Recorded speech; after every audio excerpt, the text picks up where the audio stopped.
सपबुद्धानुधमानुसंगानुभावेन सदा सुखी भव।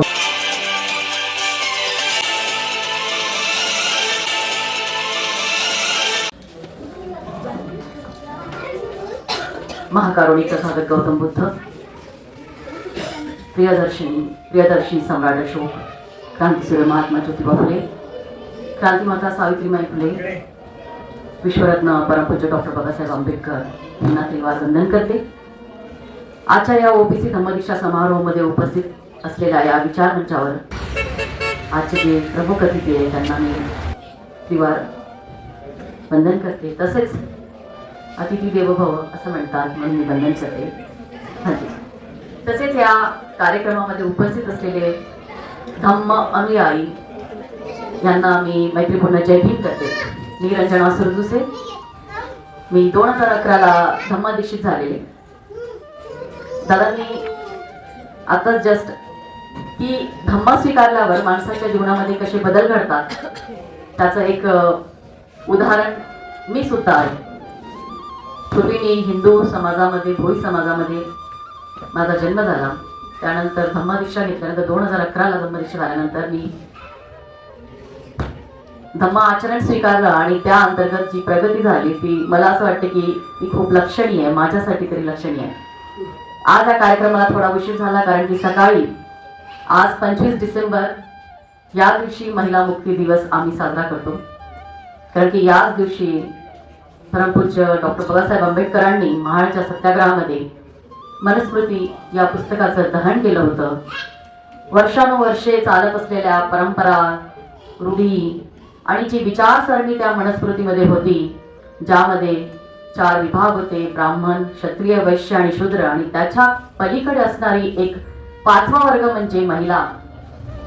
ही महिला कशी, या महिलेवर कशी गुलामगिरी लादलेली होती या वैदिक संस्कृतीने, ती या मनुस्मृतीच्या पुस्तकामध्ये होती। आणि त्याचे जे अध्याय होते ते अध्याय बाबासाहेबांनी जेव्हा वाचलेत आणि जो व्यक्ती जीवापाड या पुस्तकावर प्रेम करणारा, ज्ञानार्जन करणारा जो व्यक्ती हा हे पुस्तक जाळू शकतो म्हणजे ते किती विषारी असेल याचे आपण चिंतन करायला हवे। आणि खरंच या दिवशी बाबासाहेबांनी ही मनुस्मृती जाळली आणि त्या दिवसाचं औचित्य साधून असं मला असं वाटतं की जेव्हा 1950ला भारतीय संविधान बाबासाहेबांनी आपल्या देशामध्ये लिहिलं आणि त्या अनुषंगाने संविधानामुळे जे महिलांना, आम्हा सर्व महिलांना, उपेक्षित असलेल्या वर्गांना जे अधिकार मिळाले आणि त्या अंतर्गत आज आम्ही जिथे प्रगती साधली आहे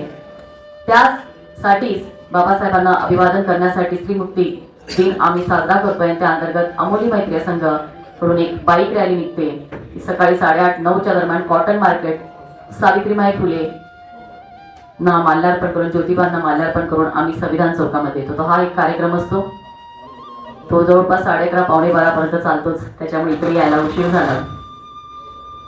आणि बराचसा समूह ही आजची ही महिला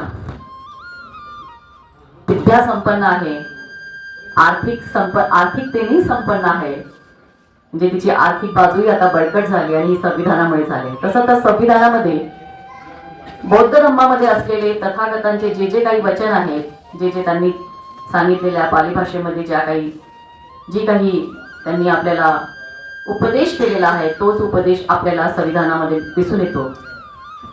आपण भारतीय संविधानाचा अभ्यास केला आणि बुद्ध आणि धम्मा ही जर पुस्तक वाचली किंवा बाबासाहेबांचा किंवा त्या काळी असणाऱ्या काही ग्रंथांचा आपण अभ्यास केला तर बाबासाहेबांनी खरंच बौद्ध धम्म म्हणजे धम्मच हा संविधानामध्ये आलेला आहे। कारण की धम्मामध्ये महिलांना एक उच्च स्थान होतं। त्यातल्या आपण बघतो उपल्ली बंडा, गौतमी किसा, त्यांची स्वतःची आई गौतमी, ह्या सर्व थेरी ह्या महान नायिका होऊन गेलेल्या आहेत। आणि त्याचमुळे धम्मदीक्षा डॉक्टर बाबासाहेब आंबेडकरांनी 1956 मध्ये धम्मदीक्षा दिल्यानंतर जो समूह होता जातीचा, त्या समूहाने धम्मदीक्षेनंतर जी प्रगती साधली आहे ती त्याच समूहामध्ये SC कॅटेगरीमध्ये असणाऱ्या जे देवांना मानणाऱ्या व्यक्तींमध्ये तितकी दिसून येत नाही. कारण की मी भोई समाजामध्ये असल्यामुळे माझा कॉन्टॅक्ट भोई समाजामध्ये असतो आणि आता सध्या बुद्धिस्ट झाल्यामुळे माझा बौद्ध बांधवांशी सुद्धा संबंध असतो. तर ती जी प्रगती पाहते मी, वैचारिक त्यांची मानसिकता ही अजूनही खुरपटलेली आहे, कुठेतरी अजूनही दैवावर आधारित आहे, देवावर आधारित आहे. जे नशिबात असेल तेच मिळेल, नशिबापलीकडे काहीच नाही. म्हणजे एखाद्या मुलीचं जेव्हा आपण बघतो, तिचं फक्त एक लग्नापर्यंत डेस्टिनेशन आहे असं आई वडिलांना वाटतं. परंतु बौद्ध समाजामध्ये मी असं बघते की मुलगा आणि मुलगी या दोन्ही मुलांना, दोन्ही पाल्यांना समानतेची वागणूक दिली जाते. मला हा विचार खूपच आवडतो. म्हणजे कधीच त्या लेकीला कमी लेखला जात नाही किंवा तू दुसऱ्याच्या घरी जाणार आहे, दुसऱ्याच्या घरी जाणार आहे, तुला म्हणजे स्वयंपाक आलाच पाहिजे असं कुठेच कंपल्शन नसतं. तर एक सतत असा घरातून मारा असतो की तू अभ्यास कर, तू पहिले अभ्यास कर, नंतर पाहू.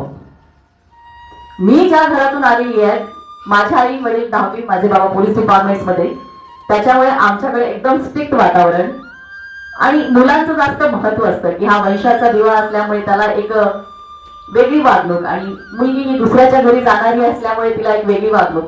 म्हणजे इव्हन आपण असे काही फॅमिलीज आहेत की ज्यांच्याकडे खाण्या म्हणजे त्याला चांगला आहार या गोष्टीपासून सुद्धा वंचित केला जाताना आज आपल्याला दिसून येतं की आजही महिलांमध्ये रक्ताचे प्रमाण कमी असते, हिमोग्लोबिन त्यांचं नेहमी डाऊन असतं. तर ही हिमोग्लोबिन कोणतीही महिला, जी महिला या जगाची जननी आहे, त्या तसं तिला निसर्गाने इतकी महाशक्ती दिलेली आहे, परंतु त्या आपल्या समाजामध्ये, बहुजन समाजामध्ये अशा काही पारंपरिक रीती रिवाजामुळे त्या घरच्या मुलीला एक चांगला सकस आहार मिळत नाही आणि त्याच्यामुळे त्यांची जी आरोग्य क्षमता आहे ती कमी असते. म्हणजे इथपासून तिथे भेदावाद असतो अनेक घरांमध्ये, कुटुंबामध्ये मला आढळतो. परंतु धम्मामध्ये स्त्री आणि पुरुष या दोघांना समानता दिलेली आहे आणि ती स्त्री आणि पुरुषची समानता बाबासाहेबांनी संविधानामध्ये आणलेली आहे. आणि त्याच अनुषंगाने विविध अनुच्छेद किंवा कलमे म्हणेल त्या अनुषंगाने या देशामध्ये लागू झालेल्या आज सर्व महिलांना समानतेची वागणूक मिळाली जाते. लिंगभेद नाकारला गेलेला आहे. तसेच शिक्षणाची दालने पूर्णपणे उघडी गेली आहेत. जी सावित्रीबाईंनी जी सुरुवात केली होती त्याला, त्यांच्या त्या कार्याला बाबासाहेबांनी न्याय दिलेला आहे. आणि याच अनुषंगाने माझी जी प्रगती झालेली आहे ती मला असं वाटतं की मी भरपूर काही केलेलं आहे. मी स्वतः बीटेक, बीएड आणि एम इंग्लिश लिटरेचर कम्प्लीट झालंय माझं जस्ट नाव. याच्या आधी मी लेक्चरशिप करायची. ती लेक्चरशिप मी जवळपास 11 वर्ष मी फिजिक्स आणि इलेक्ट्रॉनिक्स हा विषय शिकवला कॉलेजमध्ये, शिकवणी वर्गांमध्ये. आता मी 2017 पासून एक स्वतःचं प्री प्रायमरी स्कूल निर्माण केलेलं आहे.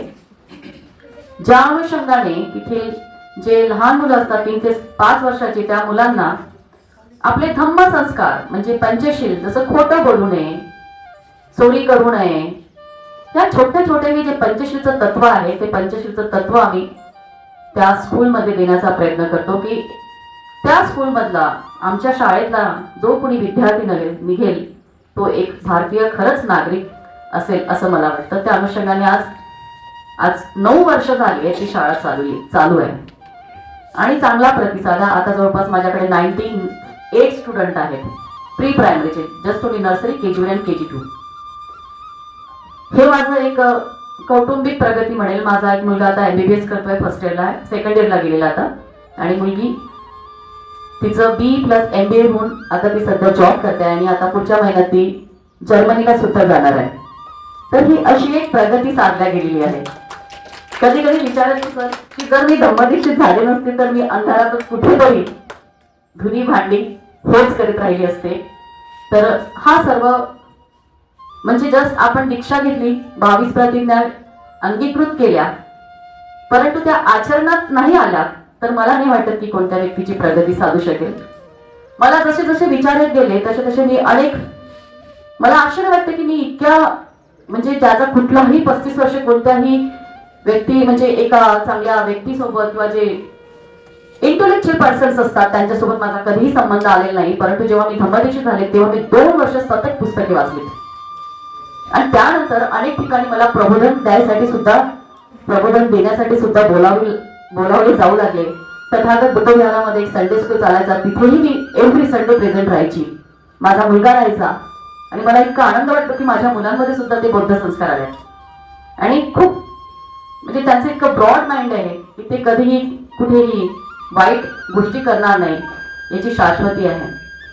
आई वडिलांबद्दल जो रिस्पेक्ट आहे त्यांचा तो पण खूप मोठा आहे आणि त्याच अनुषंगाने सामाजिक कार्यात सुद्धा मी उतरले आणि त्याच्यानंतर हळूहळू मी राजकीय पटलावर सुद्धा उतरले.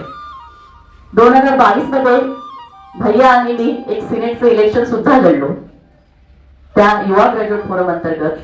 आणि म्हणजे आता समोर पदवीधरची पण तयारी सुरू आहे. म्हणजे मला आश्चर्य वाटतं की एक साधी स्त्री जी घरात राहणारी म्हणजे फक्त स्वयंपाक पाणी आपलं घर सांभाळणारी ती आता कुठल्या कुठे चालली गेली. म्हणजे मला ते आश्चर्य वाटतं आणि खूप आनंदही होतो. आणि नेहमीच मी जे माझं जे क्रेडिट जातं ते फक्त आणि फक्त धम्मालाच जातं. त्या दिवशी म्हणजे आता कुणालाही काही सांगायचं असं ते म्हणतात की किती चेंज आला तुझ्यामध्ये रंजना. मी म्हटलं हो, मला कधी असं म्हणजे आम्ही खूप एक म्हणजे कसं असतं की मला एक गोष्ट खूप आवडते की धम्माचा जो पाया आहे तो मध्यम मार्गी आहे. म्हणजे तुमच्याकडे खूप धन संपत्ती आली तर तुम्ही खूप उंचावर पण जायचं नाही आणि नसेल तर एकदम खाली पण यायचं नाही. एक कॉन्स्टंट चालायचं मध्यम. तर हा जो कन्सेप्ट आहे ना, हा कन्सेप्ट मला खूप आवडला. हा कुठल्याच धर्मात नाही. हिंदू धर्मामध्ये कसं असतं की एखादं कुठं प्रॉब्लेम झाला की एखादी समस्या आली तर असे देव पूजल्या जातात की विचारू नका. की अशी देवाला कळकळून विनंती असते की देवा माझं हे असं कर, हे पार पाड. पण इथे तसं नसतं. इथे आपलं माइंड काम ठेवायचं, शांत ठेवायचं. एखादा खूपच वाईट प्रसंग आपल्या जीवनामध्ये ओढवला तर त्या गोष्टीबद्दल चिंतन करायचं, शांततेने विचार करून त्यावर तथागत मार्गदाता आहेत आणि तो खरंच तथागत मार्ग दाखवतात. म्हणजे माझ्याकडे काही एखादी समस्या आली तर मी आजही कुठलं ना कुठलं पुस्तक वाचते आणि मला त्याच्यातून मार्ग दिसतात. मी कधीच कुणाकडे जात नाही विचारायला की आता कसं करू, आता काय करावे. परंतु या पुस्तकांमध्ये म्हणतात ना, ग्रंथ हेच गुरु असतात तुमचे. तेच म्हणून खरंच हे गुरु असतात. कुणाच्याही कडे तुम्हाला जायची गरज नसते. म्हणून म्हणतात तथागती अत्तदीप भव. स्वतःच तुम्ही स्वतःला स्वयं प्रकाशित करू शकता. या सगळ्या गोष्टी हा सर्व बदल फक्त आणि फक्त धम्मामुळे आला. मी या डायसवर असणाऱ्या चव्हाण साहेबांना अशी विनंती करेल की सर आता खूप वाट पाहू नका. तुम्ही आजही प्रवेश करा. मी असं म्हणेन की अरे आपल्या जीवनातला एक एक दिवस हा सोन्याचा आहे आणि इथे तुम्ही जर या धम्माच्या याच्यामध्ये आलात तर प्रत्येक दिवशी तुम्ही सोन्याची खाण म्हणजे सगळंच तुम्हाला मिळेल. इथे सर्वात मेन गोष्ट म्हणजे महिलांवर कुठलंही बंधन नाही. मी जी शाळा चालवते त्या शाळामध्ये सर्व ओबीसीच्या काही महिला शिक्षिका आहेत माझ्याकडे. त्यांचे सतत पुराण सुरू असतात प्रत्येक महिन्याला की आता हा सण आहे, तो नंतर आहे, हे आहे, ते आहे, ते आहे, अशी पूजा करायची, तशी पूजा करायची, हे करायचं, ते करायचं. पहिल्या वर्षी खूप चाललं. मॅडम तुम्ही सरस्वतीचा फोटो नाही लावला, गुळकुटाने शुक्रवारी वाटायचे असतात, दुसऱ्या कॉन्व्हेंट्स मध्ये वाटवले जातात. म्हटलं नाही, मी तिला बघितलं नाही. आणि जी शाळा आहे ती ओबीसीचा पुनर्वसनचा एरिया म्हणजे 4 गावं जी मिहानमध्ये गेलेली आहे तिथे आहे. तिथे मोस्ट ऑफ द ओबीसी लोक आहेत आणि खरं तर माईच्याच जातीचे लोक जास्त आहेत तिथे. परंतु त्यांच्याकडे कुणाचकडे सावित्री माईचा फोटो नाही. आणि जेव्हा मी शाळा सुरू केली तेव्हा तिथे सावित्री माई, ज्योतिबा, तात्यांचा फोटो, हे सगळे बाबासाहेबांचा फोटो, हे सगळे नेहमीच आपल्या कार्यक्रमामध्ये असले. आणि एका वर्षी तर मी कार्यक्रमाला फ्लॅग होस्टिंगला भंतेजींना सुद्धा बोलवलं. का नाही त्यांनी आपल्या डायसवर बसावं. ते सुद्धा गुरु आहेत. म्हणजे ज्यांच्यापासून आपल्याला ज्ञान मिळतं त्यांना सुद्धा तो मान आहे. एका वर्षी मी फ्लॅग होस्टिंग त्यांच्या हाताने केलं. शाळेत समोर विद्यार्थी बसले होते की अरे हे कैसे, हे कोण आहे, म्हणजे आतापासून त्या ओबीसीच्या लहान मुलाला ते मॉन्क म्हणजे भंतेजी दिसले. त्यांच्या मनामध्ये क्युरिओसिटी निर्माण झाली की हे व्यक्ती कोण आहेत. पोशाख वेगळा आहे त्यांचा. आजपर्यंत त्यांनी कुठेसा बघितला का? आपल्या कार्यक्रमामध्येच ते असतात. म्हणून मी हा शाळा एक असा विषय घेतला की ज्याच्यामुळे आपण कुठून तरी सुरुवात केली क्रांतीची. कुठेतरी हे जे दोन आयकॉन आहेत, महात्मा ज्योतिबा फुले आणि डॉक्टर बाबासाहेब आंबेडकर आणि सावित्रीबाई फुले, ह्या दिसल्या पाहिजेत त्यांच्या घरात. तर जेव्हा खूप जणांना टेन्शन येऊन गेलं की तू म्हणजे लिखूनला तू बेस्ट बनवलेला आहे असं माझ्या फॅमिलीमध्ये वगैरे, म्हटलं कुछ नाही होता. का बरं? त्यांचे कार्यक्रम असतात तर त्यांचे पंडित बसलेले नसतात लांब लांब टिके लावून. मग आपल्या ह्याच्यात का नाही? हे आपली शाळा आहे, आपण जे पेरू ते निघेल. आताच दादांनी सांगितलं की तुम्ही जे पेराल ते समोर निघेल. मी गव्हाचं बी लावलं त्याच्यामुळे मला गहूच मिळणार आहे आणि मला पूर्ण कॉन्फिडन्स आहे. मला विश्वास आहे की अभ्यास मी पहिले शिक्षा घेतली नंतर अभ्यास केला आणि मला त्याची प्रचिती आली. तर मला असं वाटलं की मी या गोष्टीमध्ये रॉंग नाही. आणि आजही टपाल धंदेची बुट्टीबोरीचे आहेत, त्यांचं आता वास्तव्य तिकडे गेलं बुट्टीबोरीला. ते नेहमी यायचे आमच्याकडे. मग मुलं प्रश्न विचारायची की कोण आहे, काय आहे. मग त्यांना आम्ही इन्फॉर्मेशन द्यायचं की ते कोण आहे, काय करतात, ते काम काय करतात, ते कसे राहतात. म्हणजे या सगळ्या गोष्टीचा प्रयत्न आपला सुरू आहे. आणि हे आनंदाची गोष्ट आहे की आज इथे तुम्ही ज्या 25 लोकांनी इथे धम्मदीक्षा घेतलेली आहे, खरंच त्या सर्व धम्म अनुयायांचं मी स्वागत करते. त्यांना खूप खूप मंगल कामना देते. इथे सुधाकर स्थूल आणि त्यांच्या मिसेस बसलेल्या आहेत. तथागत बुद्ध विहारचं काम ते संपूर्ण पाहतात. मी प्रत्येक संडेला त्यांच्याकडे जायची. जेव्हापासून माझा ऍक्सिडेंट झाला त्यानंतर माझं कधी कधीच जाणं होतं. परंतु जसं मुंगी आपलं काम करते ना, तसं कुठलाही आवाज न करता हे जोडपं, हे धम्म अनुयायी त्या तथागत विहाराचं इतकं प्रगतिशील काम करतात. त्याची प्रचिती म्हणजे मी त्यांच्याकडून ते शिकली की खूप गाजावाजा करायचा नसतो, तर फक्त काम करायचं असतं. ते कामच तुमचं दिसेल. आणि आज त्या एरियामध्ये, पुनर्वसनच्या एरियामध्ये माझ्या अगेन्स्ट 3 शाळा ओपन झाल्यात. एक RSSची आणि काही बाकीच्या फ्रँचायझी आलेल्या आहेत. परंतु आपल्याला डर नाही करणे, म्हणजे कुछ किया है नहीं तो डरना नहीं तो. आपण नेहमी चांगले संस्कार देण्याचा, प्रगतिशील ठेवण्याचा, त्या मुलांना वैज्ञानिक दृष्टिकोन देण्याचा प्रयत्न करतो. आपण त्यांना त्यांच्यामध्ये सायंटिफिक ॲटिट्यूड्स कसा निर्माण होईल हे देण्याचा प्रयत्न करतो आपण. तर असा हा प्रयत्न आहे. आणि आजही चांगले भरभराटीचे दिवस आहेत. आता समोर अजून राजकीय पटलावर उतरायचं आहे. दादा साथ में है हमारे. आणि या म्हणजे जेव्हा मी धम्मदीक्षित झाले तर बराच म्हणजे मला वाईट टाकलंय माझ्या आई वडिलांनी वगैरे. आई बाबा तर दोन्ही गेले. परंतु नाते आता समजा म्हणजे जेव्हा ती परिस्थिती होती तेव्हा फार भयानक होती. परंतु ते होतं आपल्याला म्हणजे जड जातं जेव्हा आपण एखाद्या धम्मात देतो, अरे तो झाला बौद्ध झाला म्हणजे आपली विटंबना होते. पण त्याला घाबरायचं नाही. मन आपलं स्ट्रॉंग ठेवायचं. आणि आज नाही उद्या त्यांना ते कळतं की त्यांनी का दीक्षा घेतली आणि दीक्षित झाल्यावर, धम्मदीक्षित झाल्यावर त्यांची प्रगती किती साधली हा विचार समोर जातो.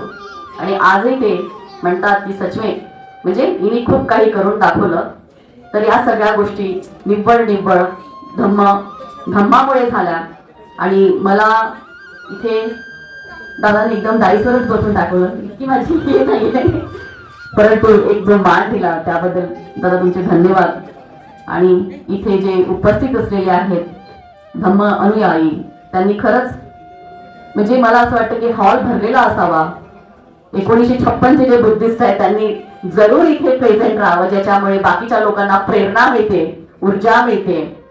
धम्माची ऊर्जा आहे असं मला वाटतं. तर हा प्रयत्न समोर चालू ठेवावा. प्रत्येक वर्षी 25 डिसेंबर हा आपला म्हणजे दिवस ठरलेलाच आहे. आणि या दिवशी धम्मदीक्षेचा कार्यक्रम होतोच. तर यानंतर सर्वांनी आपल्यासोबत 4-5 लोक जास्तीत जास्त आणावे. ओबीसी नाही मिळाले तर आपलेच आणावे. आपलेच SC ST बंधू आणावे.